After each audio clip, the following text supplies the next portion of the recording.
wanted to give an award to a mutual friend, Kenneth L. Ken is not able to be here. He just gave us that information yesterday for several reasons. He fell a few days ago or a few weeks ago and had a concussion, and he was recovering from that, but he was still planning to drive down.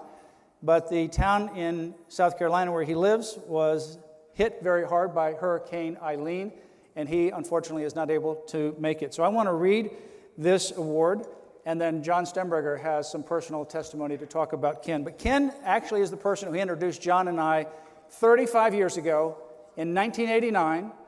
John was in law school, and I was 2 years out of law school. And together, working with Ken Connor, who was president of Florida Right to Life, and I was general counsel of Florida Right to Life, we collaborated on a brief to the Florida Supreme Court, hoping that they would not go the wrong way, and unfortunately they did in the TW decision, in which they said abortion was in the Florida Constitution.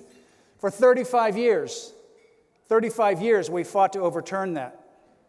On April the 1st is when we announced John Stemberger joining us at Liberty Counsel Action as president. On April the 1st, the Florida Supreme Court, after 35 years, overturned this terrible NRA-TW abortion decision. So this award is given in recognition of your work, Ken Connor, defending life and liberty since 1989 that resulted in the overturning of the NRA-TW abortion decision at the Florida Supreme Court on April 1, 2024.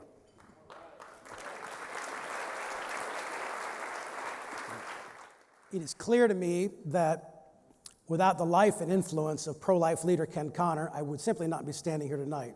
That's not hyperbole, that's just simply the fact. Without Ken Connor, I may have never met Mat Staver. I probably wouldn't have gone to law school. I wouldn't have the sound theological education that I have, and I probably wouldn't end up as a pro-life leader for the last 30 years. Ken Connor was my mentor before, during, and after law school. He created a scholarship for me to pay for the majority of my law school through a private law school because he believed in me, he believed in my giftings. He's the reason that really I was inspired every summer for the last 15 years to take law school students in the summer and pour everything that I had into them to do what Ken Connor did for me. He's had more of an impact on me than any person except for my mother, who's no longer with us. God placed Ken in my life.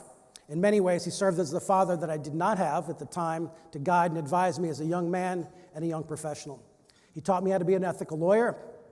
He taught me how to be a fierce and principled advocate. He taught me how to make money, manage money, and to be generous with that money, and really be generous with your whole life. For this, I'm forever grateful. I am standing on the shoulders of Ken Connor. Mat Staver is standing on the shoulders of Ken Connor. And really, all of us as a pro-life movement in Florida are standing on the shoulders of this man whom we honor tonight. We recognize him. Ken, you're going to be watching this video. We recognize you tonight for a lifetime of fighting for every person. Every fiber of your soul, you have fought to defend the dignity of the human person, made in the image and likeness of God from cradle to grave, and encouraging so many others to do the same. The Bible says to give honor where honor is due, and as far as I'm concerned, I'm really tired of honoring people only after they're gone. And so, Ken, we want to honor you while you're still here. And so tonight we honor our friend, a hero of the movement, one of the best advocates for the little ones, hidden in the wombs of their frightened mothers, who do not have a voice, who do not speak for themselves, and would have no lawyer to defend them up to the moment of execution. Tonight we honor you, Kenneth L. Connor. Thank you for a life well lived.